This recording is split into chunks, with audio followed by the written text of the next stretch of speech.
상담실장을 맡고 있고요. 대면 상담, 전화 상담, 상담 관리 이런 거 총괄해서 업무를 담당하고 있어요. 우리 부산생명의전화가 지금 올해 46년, 47년째 되고요. 24시간 전화 상담을 주로 하는 기관이고, 아시다시피 전화 상담은 자살 위기 개입에서 시작되어서 지금까지 해오고 있고, 중요한 내용들은 저희 부산생명의전화는 전화 상담실에서 상담하는 상담원들이 다 자원봉사자들이에요. 자원봉사 개념과 그 다음에 상담 개념이 섞여져 있는 기관이고, 부산생명의전화는 전국에 14군데 생명의전화가 있는데, 그 중에서 자살위기 개입, 그 다음에 전문 상담에 약간 포커싱이 맞춰져 있는 거는 부산이 제일 좀 잘하고 있고 유력한 사업으로 되어 있어서 그런 거는 좀 저희가 자랑하고 있죠. 이제 제가 하는 중점 사업은 자원봉사 상담원들이 있잖아요. 그럼 상담하면서 아시겠지만 상담하는 과정에서 상담사가 다칠 수도 있어요.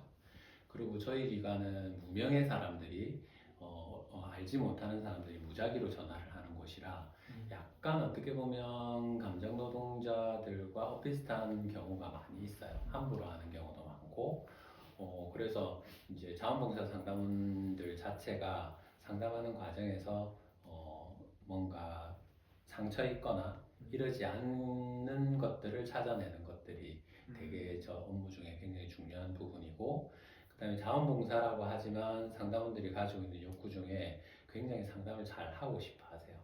그래서 상담 스님들이 가지고 있는 상담 스킬이나 역량들을 어떻게 하면 조금 높여줄 수 있을까.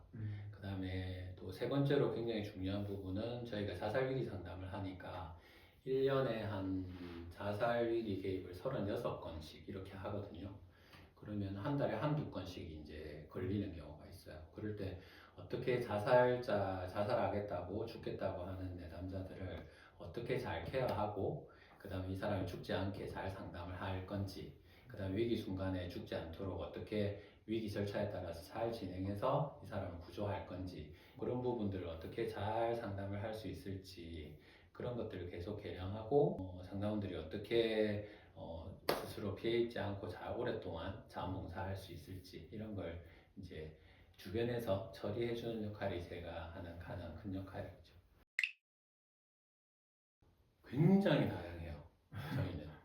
그리고 익명이라고 하는, 뭐 어떻게 보면 전화기 뒤에 숨어서 전화를 하기 때문에 전화하는 사람도 자기의 안전을 일단은 좀 안전하다는 생각을 가지고 전화를 하기도 하고 해서 상담 주어 보소 내용을 쭉 펼쳐놓으면 굉장히 다양하거든요. 뭐 솔솔이 뭐 연애, 그 다음에 학업, 직업, 뭐 그 속에 자살위기 개입 상담도 있고, 그 다음에 뭐 진로 다양해요. 우리가 흔히 얘기하는 약간 정신병리 쪽이나 이상심리를 약간은 가지고 있거나 정신병력이 약간의 경험이 있는 분들이 전화하는 경향들이 많고요.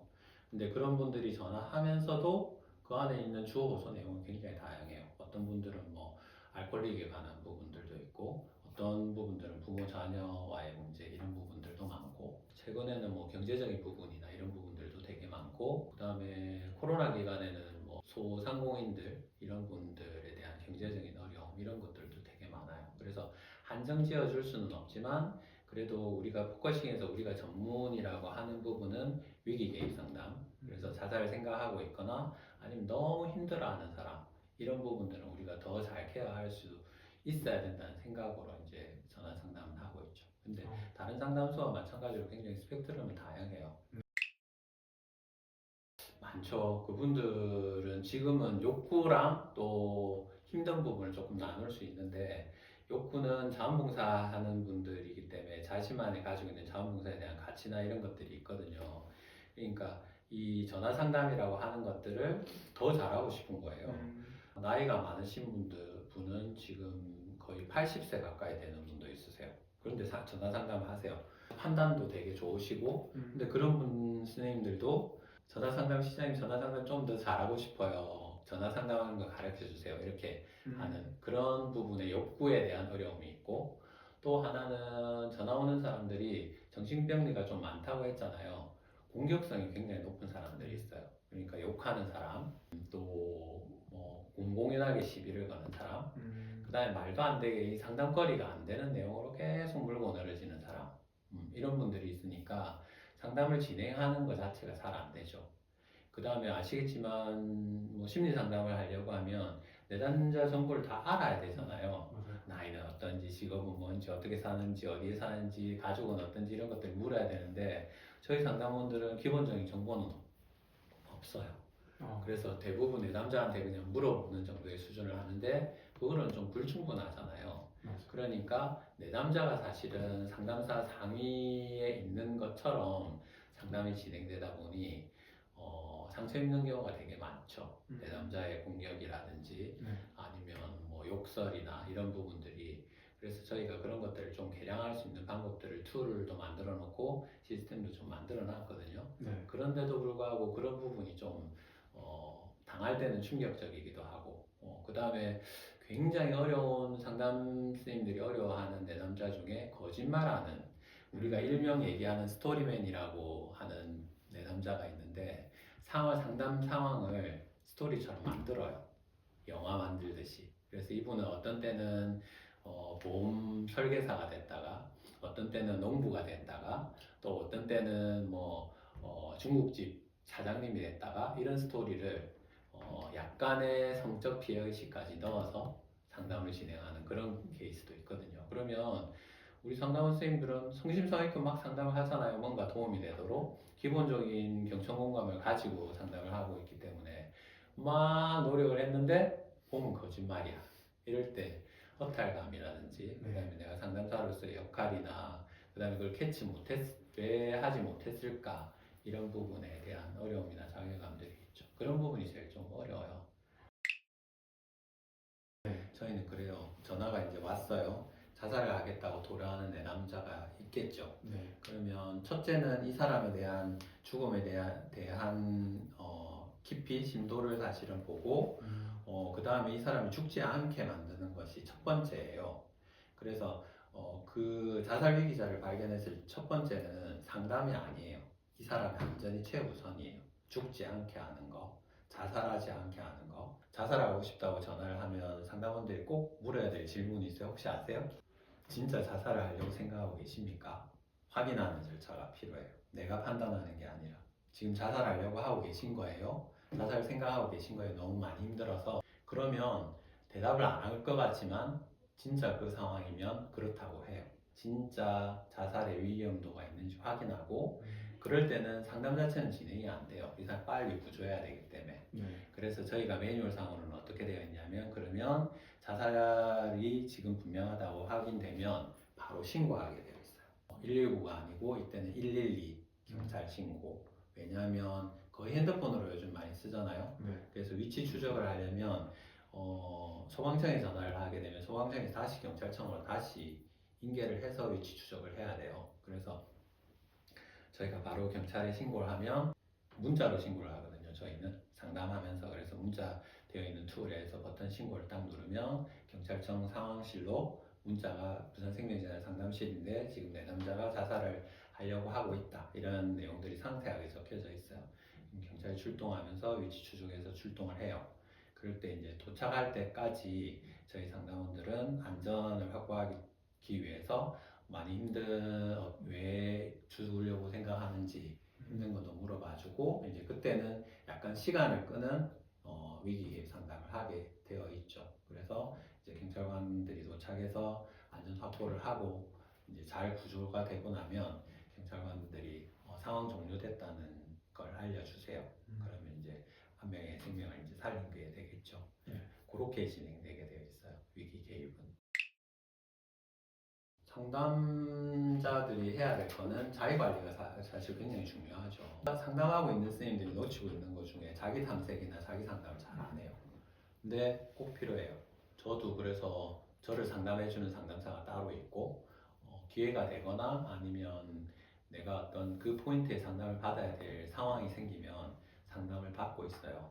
저는 이제 그런 식으로 하고 있고 우리 자원봉사 상담원들 같은 경우에는 3년 전부터 제가 이제 상담사 보호라는 측면으로 상담실 운영하는 가치나 목표를 완전히 바꿨거든요. 3년 전, 4년 전에는 어땠냐면 내담자 중심의 상담실이었어요.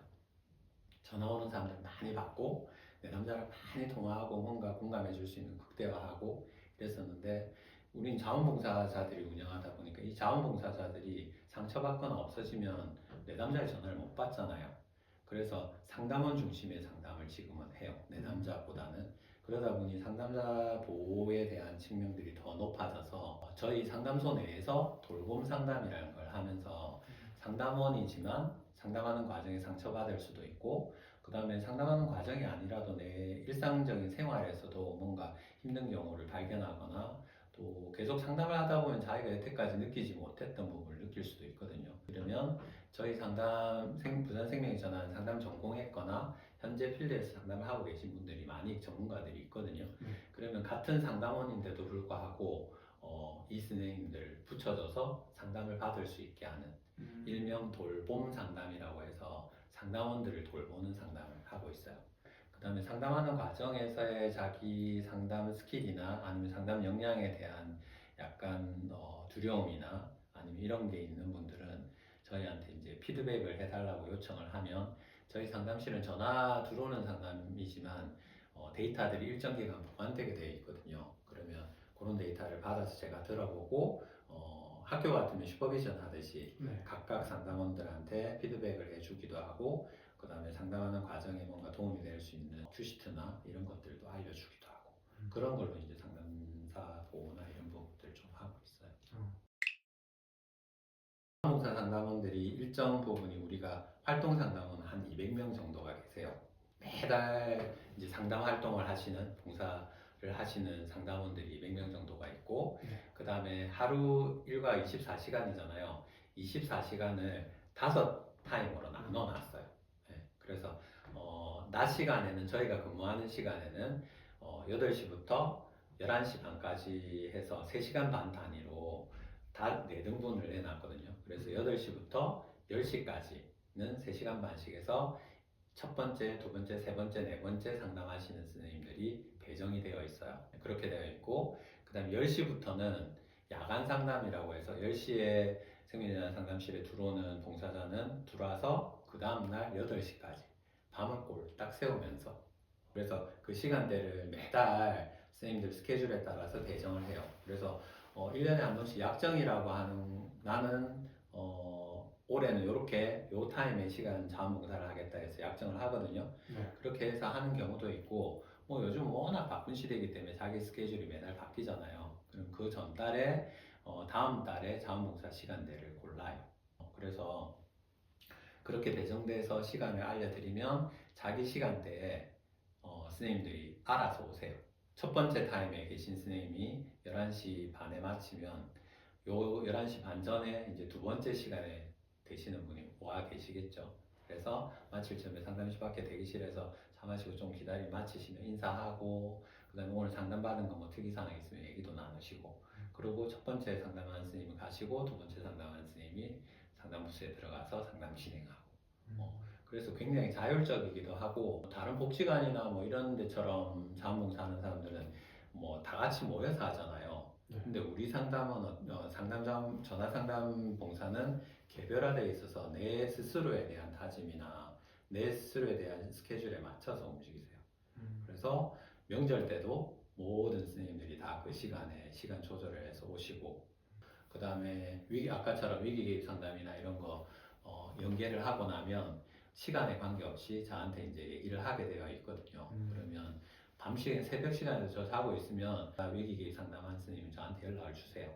그럼 제가 전화해서 상담 선생님 상황은 어떤지 또 불편함 없는지 이런 것들도 대화하고 그래서 1년 365일이 돌아가게끔 굉장히 자율적이에요.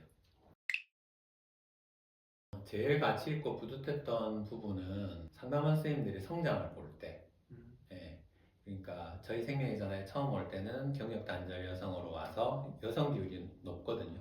그렇게 오셔서 그냥 상담이 뭔지 아니면 자기 발견을 좀 하고 싶다는 동기를 가지고 시작하셨는데 여기 오셔가지고 공부도 하고 공부를 하다 보니 상담이라는 걸 진짜 제대로 좀 배우고 싶다 해서 뭐 학부 뭐 디지털대나 이런 데 들어가서 공부를 좀 하시고 그 다음에 대학원 진학하시고 그래서 지금 박사까지 하신 분이 계세요. 전문 상담 지금 필드에서 굉장히 왕성하게 활동하고 계시고 그런 분들을 보면 되게 보람있죠. 그러니까 사람의 일생이나 아닌 발전 과정에 제가 남인데도 불구하고 개입한 부분이잖아요. 그리고 그분이 그로 인해서 굉장히 만족해하고 좋아하는 그런 것들을 볼 때 되게 뿌듯하고 좋죠. 근데 힘든 부분이라고 하면 상담하는 과정에서 상담 선생님들이 상처를 받고 그만두신 선생님들이 굉장히 많아요. 뭐 욕설을 정말 자기는 태어나서 그렇게 험한 욕을 들어본 적도 없는데 이 상담실에서 자기는 뭔가 도움되는 내담자한테 도움되는 역할을 하고 싶은데 완전히 엉팡 뒤집어 쓰거나 이런 걸로 해서 상처받았거나 아니면 이걸 그만두거나 그런 경우들이 발생하면 되게 안타깝죠. 그렇기도 하고 또 위기 개입을 잘 해서 저희가 뭔가 위기에 놓인 사람들한테 도움을 좀 줄 수 있는 상황을 잘 만들어가면 좋은데 조금 부족한 부분을 볼 때는 내 스스로 자괴감이 드는 게 내가 교육을 잘못시킨 거 아닌가? 어떻게 해야지 이걸 조금 더 보충해 줄 수 있을까? 이런 부분에 좀 힘들어하기도 하고 뭐 계속 또 심기일전에서 또 다른 방법을 찾아보기도 하지만 지금은 그래요. 상담원 선생님들이 가지고 있는 그 역량이나 아니면 그 가치에 잘 맞춰서 제가 보조적인 역할을 잘 하는 것이 가장 제가 해야 될 일이라고 생각하고 있는데 그걸 좀 잘 못했거나 이럴 때 마음 아프죠. 상담자가 가지는 윤리 있잖아요. 그와 연결되는 부분인데 상담자로서 가지는 태도, 사람에 대한 애착 이런 부분이 상담사로서 가지는 부분이 아마 제일 중요한 부분이 아닐까. 함부로 대하거나 또는 내가 상담을 해주는 상담사라는 생각 때문에 뭔가 우월한 내 스스로의 존재감을 가지고 내 남자를 대한다거나 아니면 자기가 어떤 특정한 의사나 이런 게 아님에도 불구하고 약간 치유자의 역할로 치료자의 포지셔닝으로 뭔가 접근하거나 이런 부분은 결코 도움이 안 되거든요, 상담 과정에서. 그래서 사람에 대한 궁금증, 그 다음에 사람을 대하는 태도, 정말 좀 연민을 가지고, 저는 개인적으로 로저스를 좋아하는데 인본주의적인 그런 가치나 이런 것들은 상담사가 꼭 가져야 되는 근로 무장하는 것이 자기 보호나 또는 내담자에 대한 상담 진행에도 제일 중요한 부분이 아닐까 이런 생각이 좀 듭니다. 자기를 어떻게 사랑해야 되는지, 자기를 어떻게 잘 돌봐야 되는지 이게 상담사 임상 상담사도 마찬가지고 제일 중요한 것 같아요.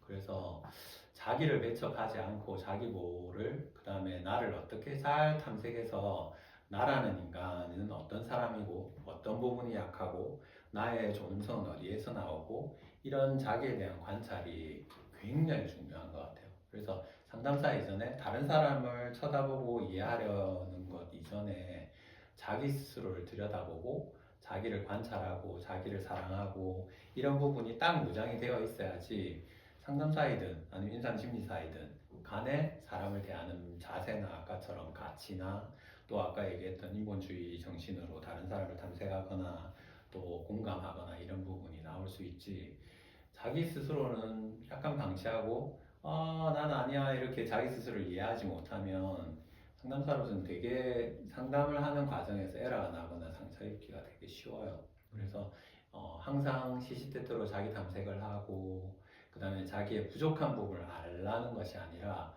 자기의 모양을 계속 좀 인지하고 그 다음에 자기가 변하는 거에 대해서 인지하는 것들 뭐 소홀한 부분도 그 다음에 좀 잘하는 부분도 이것도 다 나한테 이런 부분도 있었구나 이건 없었는데 나한테도 이런 부분이 있네 이렇게 발견하는 그런 자세가 되게 중요한 것 같아요.